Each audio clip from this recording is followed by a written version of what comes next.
After weeks of unrest, the tension in Beirut has reached boiling point. Lebanese security forces have fired water, rubber bullets and tear gas at anti-government protesters. Projectiles and firecrackers have been thrown back. For weeks, rubbish has been piling up in the streets of Beirut.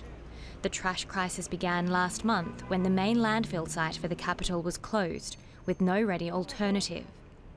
Collection has now resumed in some parts, but no long-term solution has been found. The government's failure to resolve the garbage crisis has highlighted wider problems the state faces.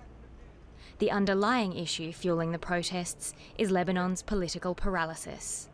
Lebanon has been without a president since May last year, as MPs have been unable to decide on a suitable candidate and dismissed calls for an election.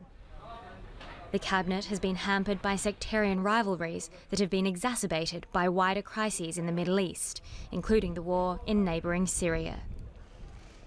Lebanon's Prime Minister Tammam Salam has called the trash issue the straw that broke the camel's back and threatened to resign. He says the country faces collapse if key decisions are not agreed on soon, and that there is no money to pay the salaries of a large number of public sector employees.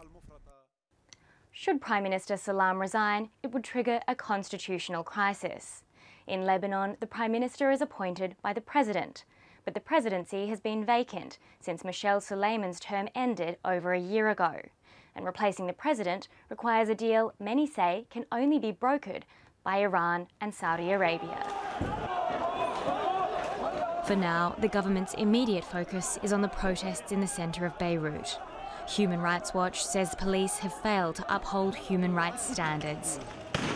And the Prime Minister has vowed to bring to account officials responsible for excessive use of force.